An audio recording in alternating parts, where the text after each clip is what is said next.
আসসালামু আলাইকুম রহমতুল্লাহ। Dear student, আজ আপনারা সবাই কেমন আছেন? আশা করি সকলে অনেক ভালো আছেন। তো ডিয়ার স্টুডেন্ট, আজকে আমরা তামাদি আইন 1908 এর লেকচার 8টা আপনাদের পড়াবো। তো আমরা এর আগে লেকচার 7-এ পড়িয়েছিলাম কি এফেক্টের সূত্র পড়িয়েছিলাম 17 থেকে 20। আমরা ওখানে লেকচার 17 পড়িয়েছি, আপনাদের অলরেডি ভিডিও দিয়ে দিয়েছি। এখন আপনাদের পড়াবো আজকে 18, 19, 20। আজকের লেকচারে আপনাদের এফেক্টের সূত্র শেষ হয়ে যাবে ইনশাল্লাহ। আর ডিয়ার স্টুডেন্ট, আপনার কাছে ছোট্ট একটা রিকোয়েস্ট, যারা ইউটিউবে আমার ভিডিওটা দেখছেন, ইব্রাহিম ল স্কুলের ইউটিউব চ্যানেলটা সাবস্ক্রাইব করে দেন প্লিজ, ঠিক আছে? এবং আমি ইব্রাহিম ল স্কুলের ডেসক্রিপশনে সমস্ত লিঙ্ক দেওয়া আছে। ইব্রাহিম ল স্কুলের ফেসবুক পেজ, গ্রুপ, এগুলি মেহেরবানি করে সব ফলো দিয়ে দেন, সাবস্ক্রাইব করে দেন, ঠিক আছে? তো আপনাদের এই কাজটা করলে আমাদের এই প্রতিষ্ঠানটা আরো উন্নত হবে। তো চলুন শুরু করি আজকের ক্লাসটা।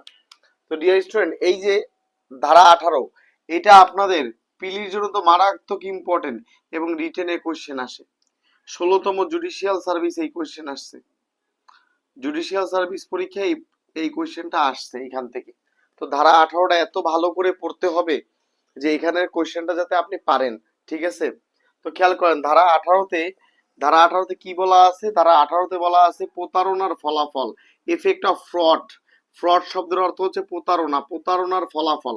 তো পরীক্ষা আসবে প্রতারণার ফলাফল কত ধারায় আলোচনা করা হয়েছে? তামাদি আইনের 18 ধারায়। আপনাদের একটা সহজ টেকনিক শিখিয়ে দিই, সেটা হচ্ছে আপনারা বলবেন 18 বছরের মেয়েরা বেশি প্রতারিত হয়, 18 বছরের মেয়েরা ছেলেদের হাতে বেশি প্রতারিত হয়, 18 বছরের মেয়েরা, 18 বছর বয়সের মেয়েরা ছেলেদের হাতে বেশি প্রতারিত হয়। এটা একটা টেকনিক আর কি, ছোট্ট একটা টেকনিক। অর্থাৎ তারা 18তে বলা আছে এফেক্ট অফ ফ্রড, অর্থাৎ প্রতারণার ফলাফল। কিসের ফলাফল ভাই? প্রতারণার ফলাফল। কিসের ফলাফল? প্রতারণার ফলাফল। ধারা 18 এফেক্ট অফ ফ্রড, প্রতারণার ফলাফল, প্রতারণার ফলাফল। ধারা 18 এফেক্ট অফ ফ্রড, প্রতারণার ফলাফল। ধারা 18 এফেক্ট অফ ফ্রড, প্রতারণার ফলাফল। প্রতারণার ফলাফল কততে বলা আছে? ধারা 18তে বলা আছে। কততে বলা আছে বলেন তো ভাই? ধারা 18তে বলা আছে। এইবার আসেন, ধারা 18 প্রযোজ্য হবে দুইটি ক্ষেত্রে। কয়টি ক্ষেত্রে ভাই? ধারা 18 প্রযোজ্য হবে দুইটি ক্ষেত্রে। কয়টি ক্ষেত্রে? দুইটি ক্ষেত্রে ধারা 18 প্রযোজ্য হবে। কয়টি ক্ষেত্রে? দুইটি ক্ষেত্রে। একটা হচ্ছে মামলা, সুট, আর একটা হচ্ছে দরখাস্ত। তাহলে মামলা আর সুট, ঠিক আছে? মামলা আর দরখাস্ত। সুট অর্থ হচ্ছে মামলা, আর অ্যাপ্লিকেশন মানে দরখাস্ত। তাহলে ধারা 18 প্রযোজ্য হবে কয় ক্ষেত্রে? দুই ক্ষেত্রে, দুইটি ক্ষেত্রে। একটা হচ্ছে মামলা আর একটা দরখাস্ত। ধারা 18 প্রযোজ্য হবে কয় ক্ষেত্রে? দুই ক্ষেত্রে, মামলা এবং দরখাস্ত। আপনারা ক্লিয়ার বুঝতে পারছেন কিনা? এবার ডিয়ার স্টুডেন্ট, যে জিনিসটা খেয়াল করবেন, ধারা 18 প্রতারণার ক্ষেত্রে by the means of fraud তিনটি কাজ হয়। কয়টি কাজ হয়? তিনটি কাজ হয়। এটা লিখিত পরীক্ষা এভাবে করে গুছিয়ে লিখতে হবে আপনাদের। ধারা 18 এফেক্ট অফ ফ্রড, প্রতারণার ফলাফল সম্পর্কে বলা আছে, এটা দুই ক্ষেত্রে প্রযোজ্য। মামলা এবং দরখাস্তর ক্ষেত্রে এইভাবে আপনি লিখবেন। আর এই কথাটা বাই মিনস অফ ফ্রড, এই যে এই কথাটা বার কাউন্সিলের প্রিলির জন্য খুবই ইম্পর্টেন্ট। এই শব্দটা by means of fraud, by means of fraud, বলেন by means of fraud, by means of fraud, by means of fraud. আমার সাথে সবাই বলেন, বাই মিনস অফ ফ্রড, অর্থাৎ প্রতারণার মাধ্যমে। প্রতারণার মাধ্যমে তিনটি কাজ করা হয়। প্রতারণার মাধ্যমে তিনটি কাজ করা হয়। প্রতারণার মাধ্যমে তিনটি কাজ করা হয়। কোনো ব্যক্তি যদি এই তিনটি কাজের যে কোনো একটি করে, তাহলে সেটাকে আমরা বলবো তিনি প্রতারণার মাধ্যমে করেছে। কোনো ব্যক্তি যদি তিনটি কাজের মধ্যে একটি করে, তাহলে আমরা মনে করব যে এই তিনটি কাজের মধ্যে যদি কেউ একটা করে, তাহলে আমি মনে করব যে আমরা মনে করব সে ধারা 18 অনুসারে প্রতারণা করেছে। তো চলুন দেখেন মিলে কিনা। এক, মামলা করার অধিকার গোপন করা। এক, মামলা করার অধিকার গোপন করা। আমি একটা উদাহরণ দিব, প্রতারণার একটা উদাহরণ দিব। প্রতারণার কি দিব বলেন তো? একটি উদাহরণ দেব, ওই উদাহরণে আপনি পরিপূর্ণভাবে বুঝে যাবেন, ঠিক আছে? এক নাম্বারটা কি? মামলা করার অধিকার গোপন করা। বলেন, মামলা করার অধিকার কি করা? গোপন করা। মামলা করার অধিকার গোপন করা। দুই, সত্যের অধিকার গোপন করা। সত্যের অধিকার গোপন করা। দুই, সত্যের অধিকার গোপন করা। তিন, প্রয়োজনীয় দলিল লুকানো। প্রয়োজনীয় দলিলগুলো লুকানো।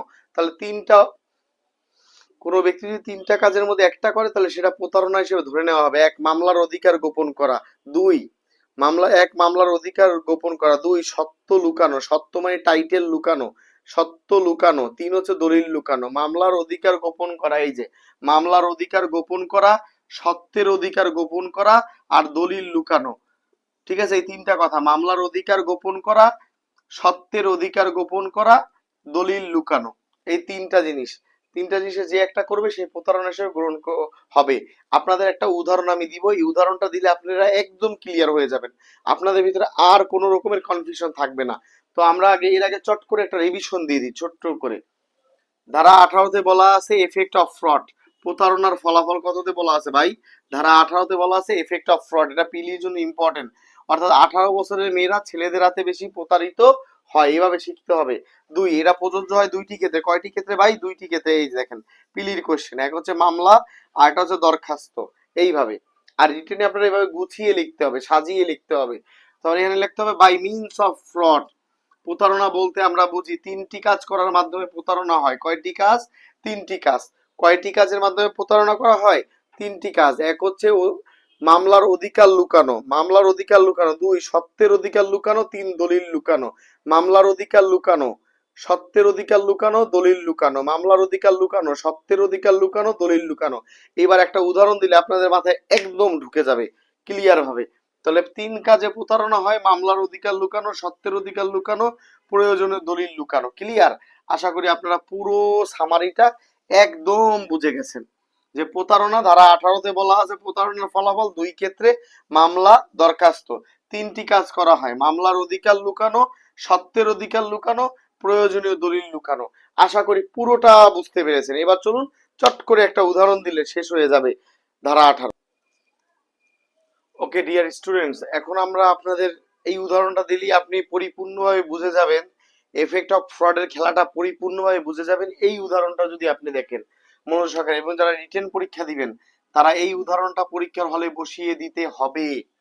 যারা রিটেন পরীক্ষা দিবেন তারা ধারা 18 লিখবেন, 18 লেখার পর দুই ক্ষেত্রে প্রযোজ্য এটা লিখবেন, তিনটি কাজ করা হয় এটা লিখবেন, তারপরে ওই উদাহরণটা লিখতে হবে। এইভাবে করে আপনাদের সাজিয়ে লিখতে হবে, নতুবা আপনারা রিটেন পরীক্ষায় পাশ করার কোনো আশা দেখা যাবে না।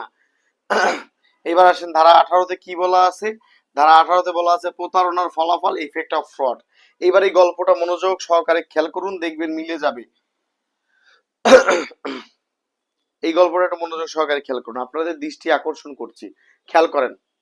কাশেম, কাশেম হচ্ছে কাশেম কাশেম হচ্ছে এই জমির মালিক বর্তমানে। কাশেম হচ্ছে কি? এই জমির মালিক, সে হচ্ছে চাচা। আর রাজু হচ্ছে কি? এই কাশেমের ভাতিজা। তাহলে রাজু কি? কাশেম কি? রাজুর চাচা। কাশেম কি? কাশেম হচ্ছে রাজুর চাচা। আর রাজু কাশেমের কি হয়? ভাতিজা, অর্থাৎ চাচা ভাতিজা। ঠিক আছে? এখন রাজু জানতো, রাজু ছোটবেলা থেকে জন্মের পর থেকে তার 1 বছর বয়স থেকে আজকে 19 বছর বয়স, সে জানে যে এই জমিটা কার? এই জমিটা কাশেমের। কথাটা কি বুঝছেন? এই জমির বর্তমান মালিক কাশেম। তো কাশেম হচ্ছে চাচা, কার চাচা? রাজুর চাচা। রাজু হচ্ছে ভাতিজা। তো রাজু তার জন্মের 1 থেকে 19 বছর বয়স পর্যন্ত জানে যে এই জমিটা কার? চাচা। তো রাজুর বয়স বর্তমানে 19 বছর। তো রাজু জন্মের পর থেকেই জানে যে এই জমিটা হচ্ছে তার চাচা কাশেমের। কার? কাশেমের। একদিন কি করছে রাজু, একটা প্রয়োজনীয় কাজে কাশেম বাসায় ছিল না। রাজু কি করছে? প্রয়োজনীয় কাজে কাশেমের রুমে ঢুকছে। রুমে ঢুকে একটা আলমারি থেকে কাশেমের একটা ঘড়ি আনতে গেছে। ঘড়ি, হাতের একটা ঘড়ি। এই ঘড়ি কি করতে আনতে গিয়ে আলমারিতে গেছে, কাশেমের আলমারি খুলছে। খোলার পরে একটা দলিল দেখতে পেয়েছে। কি দেখতে পেয়েছে বলেন তো? একটা দলিল দেখতে পেয়েছে। তো দলিলে লেখা আছে যে এই জমির মালিক অর্থাৎ এই জমির মালিক হাশেম। তো হাশেম হচ্ছে রাজুর বাপ। হাশেম কি? রাজুর বাপ। তাহলে এই যে দেখেন, খেয়াল করেন, এইখান থেকে টুইস্টটা আসছে। সে তাহলে কাশেম করছে কি? দলিল লুকাইছে না বলেন? কাশেম কি করছে? রাজুর থেকে দলিল লুকাইছে কিনা বলেন? লুকাইছে কিনা বলেন? কাশেম কি করছে? রাজুর কাছ থেকে দলিল লুকাইছে কিনা? রাজু অন্ত জানিয়ে গেছে যে আল্লাহ, এই জমি তো এতদিন আমি জন্মের পরে চাষার মনে করছি, এদি আমার বাপের জমি। তাহলে এই দেখেন দলিল লুকাইয়ে ফেলাইছে কাশেম, এই প্রতারণা করে ফেলাইলো 18 ধারায়। তারপর কি? শুধু দলিল লুকানোর মাধ্যমে মালিকানাও লুকাইছে। সে কোনোদিন বলে না বাবা রাজু এটা তোমার বাবা হাশেমের জমি, সে বলছে এটা আমার জমি। তাহলে এই দেখেন, সে সত্যও লুকাইছে, মালিকানাও লুকাইছে, টাইটেল লুকাইছে, এবং তার পাশাপাশি সে মামলা করার অধিকারও লুকাইছে। এখন সে আদালতে মামলাও করতে পারে না, কারণ সে তো, রাজু তো জানেই না যে জমিটা ওর বাপের। কথা কি বুঝতে পারছেন? তো এইভাবে এফেক্ট অফ ফ্রডটা আপনাদের লিখতে হবে। আমি আবার বলি, মনোযোগ দিয়ে খেয়াল করেন। এই জমিটার বর্তমান মালিক হাশেম, মানে এটা বর্তমানে খাতা কলমে আর কি হাশেম, মানুষ জানে আর কি এলাকার, যে এটা হাশেমের জমি, সরি এটা কাশেমের জমি। এই জমির বর্তমান মালিক কে? কাশেম। এটা সবাই জানে। তো রাজু হচ্ছে কি? কাশেমের ভাতিজা। কাশেম হচ্ছে চাচা, রাজু হচ্ছে ওর ভাতিজা। ঠিক আছে, বাইরে পোলা। তো রাজু একদিন কি করছে, কাশেমের রুমে ঢুকছে, আলমারিতে একটা ঘড়ি নেওয়ার জন্য, ঘড়ি। তো নেওয়ার সময় তার হাতে একটা দলিল পড়ছে। ওই আলমারি যখন শোকেস খুলতে গেছে, ড্রয়ার খুলতে গেছে, একটা দলিল হাতে আসছে। দলিল, দলিলে লেখা যে এই জমির মালিক হচ্ছে হাশেম। হাশেম হচ্ছে রাজুর বাপ, যে মারা গেছে। কথা বুঝছেন? তো এইটা যখন রাজুর চোখে পড়লো, তখন সে বুঝলো যে তার চাচা দলিল লুকাইছে তার কাছে। তো দলিল লুকানোর মাধ্যমে কি হয়েছে? মালিকানাও লুকাইছে। মালিকানা লুকানোর মাধ্যমে কি হয়েছে? মামলা করার অধিকারটাও কি করছে? গোপন করছে। তখন ইফেক্ট অফ ফ্রড অনুসারে এই যে রাজু যখন থেকে এটা জানতে পারলো, রাজু যখন থেকে এটা জানতে পারলো যে এই জমিটার বাপের, তখন থেকে তামাদি শুরু হয়ে গেছে। রাজু যখনই তার ব্রেন থেকে বুঝতে পারলো যে এই জমিটা আমার, যেদিন থেকে জানতে পারলো, সেই জানার দিন থেকে শুরু করে তামাদি মেয়াদ গণনা শুরু হয়ে গেছে। আশা করি এফেক্ট অফ ফ্রডটা আপনারা খুব ভালো করে বুঝতে পারছেন। আমি আবার একটু আঙ্গুল দিয়ে বুঝিয়ে দিই, মনোযোগ দিয়ে খেয়াল করেন। এই জমির মালিক সবাই জানে, এই জমির মালিক সবাই জানে কাশেম। তো কাশেম হচ্ছে চাচা, রাজু হচ্ছে ভাতিজা, মানে ভাইয়ের পোলা। ঠিক আছে। একদিন রাজু কি করছে, রাজু কিন্তু জন্মের পর থেকে জানতো এই জমিটা কার, ওর চাচার। ও জানতো না যে এই জমিটার বাপের। ঠিক আছে। একদিন কি করলো, আলমারি খোলা ছিল, আলমারিতে চাচার, মানে চাচা কাশিমের রুমে ঢুকছে রাজু। ঢোকার পরে আলমারি খুলছে, ধর কাশিম বাসায় ছিল না, বাহিরে একটা কাজে গেছে। তো যখন এই রুম খুলছে, খোলার পর যখন গেট, আলমারির ডয়ারটা খুললো, খোলার পরে একটা দলিল খুঁজে পাইলো। এই দলিল, তো দলিলে, এই দলিলে লেখা যে এই জমির মালিক কাশেম না, এই জমির মালিক হচ্ছে রাজুর বাপ হাসেম। তখন এই যে রাজু যে জানতে পারলো, আই চাচাই এত বছর আমাকে ধোকা দিয়ে খাইছে, তো এই যে দলিল লুকাইছে, তার প্রথম শর্ত মিললো কিনা? তো দলিল লুকানোর মাধ্যমে অটোমেটিক্যালি মালিকানাও লুকাইছে। দ্বিতীয়টা মিললো কিনা? প্রথম দুটো মিলছে, তাহলে মামলা করার অধিকারটাও তাকে গোপন করা হয়েছে। কারণ রাজু তো জানতোই না যে এই জমি ওর বাপের, তাহলে মালিকানায় কে? এই জমি মালিক কে? রাজু। তাহলে এইটা হচ্ছে পুরোপুরি প্রতারণার ফলাফল। আশা করি আপনারা খুব সুন্দর করে বুঝতে পারছেন। এবার আসেন 19 আর 20 একসাথে একটা গল্পের মাধ্যমে শিখিয়ে দিব। ওকে ডিয়ার স্টুডেন্টস, আজকে আমাদের লেকচারের একদম শেষ মুহূর্তে চলে আসছে। তো আজকের লেকচারের শেষ মুহূর্তটা কি? সেকশন 19 আর সেকশন 20। সেকশন 19-এ বলা আছে তামাদি আইনের যে লিখিতভাবে, লিখিতভাবে প্রাপ্তি স্বীকারের ফলাফল। ধারা 19-এ কি বলা আছে?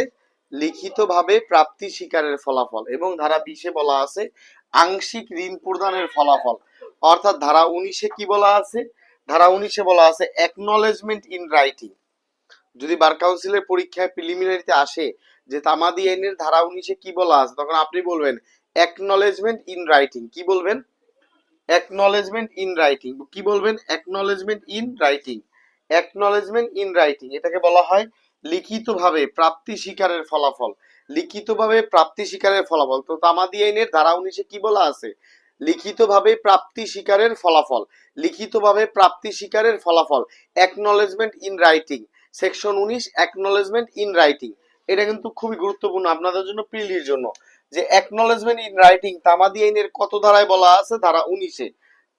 আর ধারা 20-এ একটা শব্দ শিখবেন, আংশিক ঋণ প্রদানের ফলাফল, পার্শিয়াল পেমেন্ট। পরীক্ষায় আসবে তামাদি আইনে যে তামাদি আইনের কত ধারায় পার্শিয়াল পেমেন্ট সম্পর্কে বলা আছে? বলেন ধারা 20। ধারা 20-এ পার্শিয়াল পেমেন্ট সম্পর্কে বলা আছে। তাহলে আমাদের এফেক্টের চারটা সূত্র শেষ। এক কিংবা চারটা সূত্র 17, 18, 19, 20, এই চারটা ধারায়। এইবার আসেন 19 আর 20 একত্রে পড়তে হবে, এখানে কোনো ডিটেলস আসবে না। একটা উদাহরণ দিয়ে দুইটা আলাদা করে ফেলবে, একটা গল্প দিয়ে।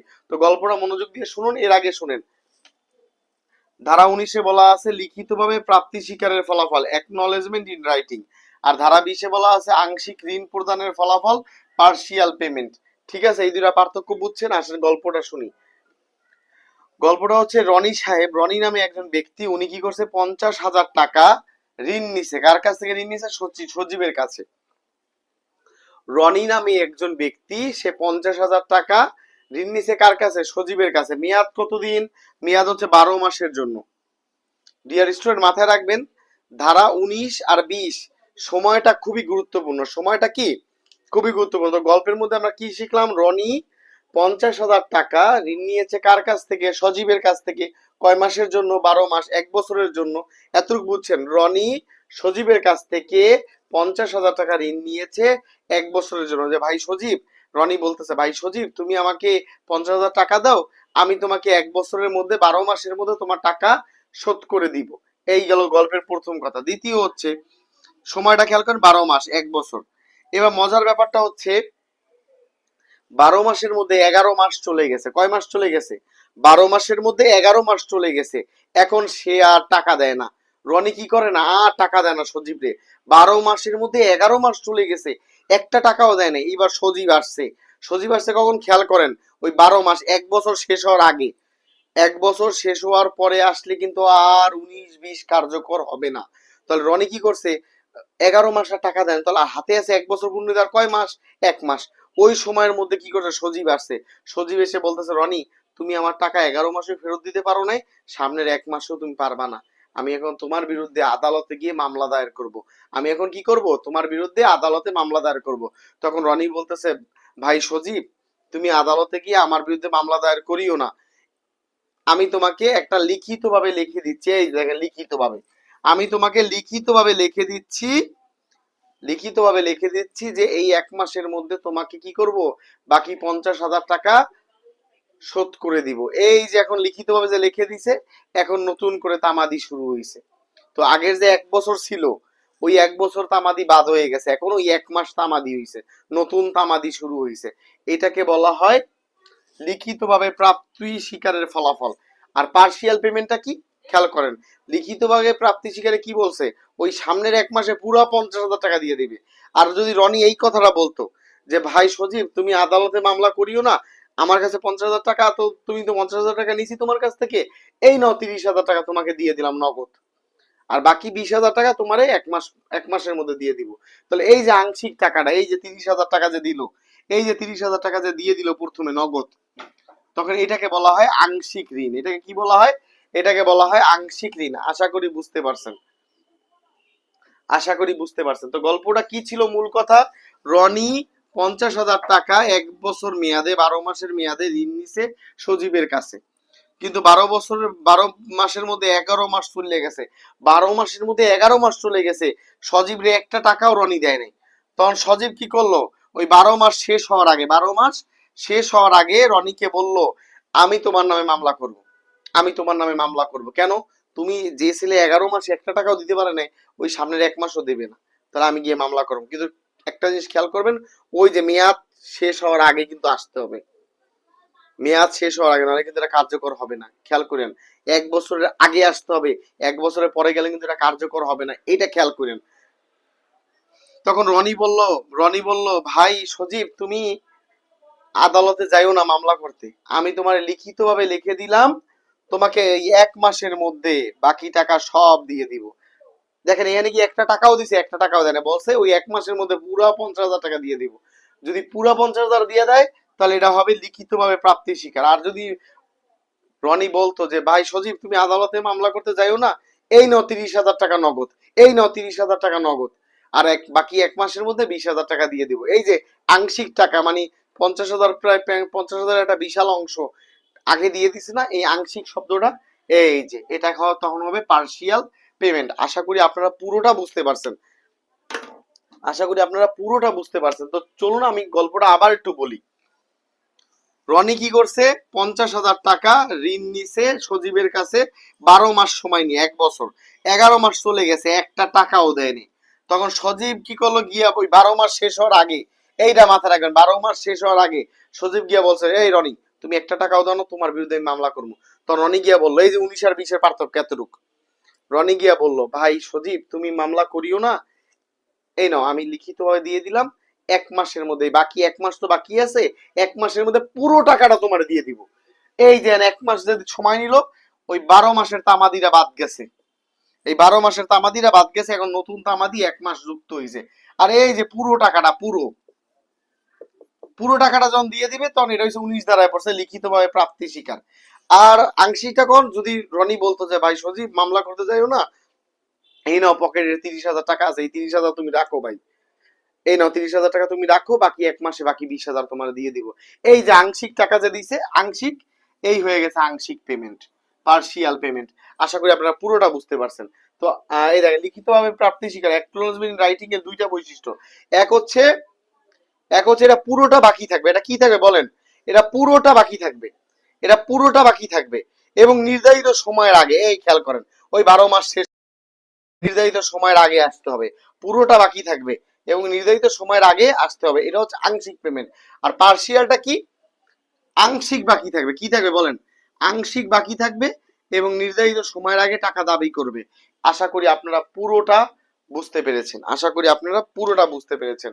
তো ডিয়ার স্টুডেন্ট, আজ এই পর্যন্ত আপনাদের সাথে কথা হলো। আপনাদের সাথে নেক্সট লেকচারে আবার দেখা হবে। তবে যাওয়ার আগে আমি আর 30টা সেকেন্ড একটু শেষ বুঝিয়ে দিই আপনাকে। ধারা 19-এ বলা আছে লিখিতভাবে প্রাপ্তি স্বীকারের ফলাফল, অ্যাকনলেজমেন্ট ইন রাইটিং। ধারা 20-এ বলা আছে আংশিক ঋণ প্রদানের ফলাফল, পার্শিয়াল পেমেন্ট। ঠিক আছে, ওইখানে মাথা রাখবেন আংশিক আর এটা হচ্ছে লিখিত। তাহলে 19 দ্বারা কি এটা পুরোটা বাকি থাকে, টাকা নির্ধারিত সময়ের আগে চাইতে হয়। আর আংশিক পেমেন্টে আংশিক বাকি থাকে আর পুরোটা টাকা নির্ধারিত সময়ের আগে চাইতে হয়। রনি করছে কি? রনি কি করছে? 50,000 টাকা ঋণ দিছে সচিবের কাছে যে তোমার আমি 12 মাসের মধ্যে টাকাটা ফেরত দিব। 11 মাস চলে গেছে, সজীবের একটা টাকাও দেয় না। সজীব কি করছে? ওই 12 মাস শেষ হওয়ার আগে রনির কাছে এসে বলছে আমি মামলা করব তোমার বিরুদ্ধে। রনি বলতেছে এই দেখেন দুইটা ধারা কিন্তু আলাদা হয়ে গেছে। রনি বলতেছে আমি তোমায় লিখিত ভাবে দিলাম 1 মাসের মধ্যে পুরো টাকাটা দিব। এই 19 ধারা চলে আইছে, পুরো টাকাটা 1 মাসের মধ্যে দিব। তখন এই 12 মাসের তামাদি বাদ দিয়ে নতুন তামাদি 1 মাস যুক্ত হবে। ক্লিয়ার? আর পার্শিয়াল পেমেন্টটা এখানে পার্থক্য যে ভাই সজীব তুমি মামলা করতে যাইও না, 50,000 টাকার মধ্যে 30,000 টাকা নগদ নাও, এই 30,000 টাকা নগদ নাও। এই যে আংশিক প্রদান করছে আংশিক পেমেন্ট, 30,000 টাকা নগদ নাও, 20,000 টাকা বাকিতে 1 মাসের মধ্যে দিব। তাহলে এখানেও তামাদি 1 মাস যুক্ত হয়েছে, কিন্তু এখানে আংশিক টাকা যেহেতু দিয়ে দিছে এর নাম হয়ে গেছে আংশিক ঋণ প্রদানের ফলাফল, পার্শিয়াল পেমেন্ট। আশা করি আপনারা পুরোটা বুঝতে পেরেছেন। তো প্রিয় বন্ধুরা আজকে এই পর্যন্ত থাকলো ইব্রাহিম ল স্কুল। এটাকে আপনারা সাবস্ক্রাইব করবেন, এই চ্যানেলটা সাবস্ক্রাইব করবেন এবং ডেসক্রিপশনে দেখবেন সমস্ত লিংক অ্যাকাউন্ট দেওয়া আছে, আপনারা ফলো করে ফেলবেন। ঠিক আছে? তাহলে আজ এই পর্যন্ত বিদায়, দেখা হবে পরবর্তী ক্লাসে। আসসালামু আলাইকুম।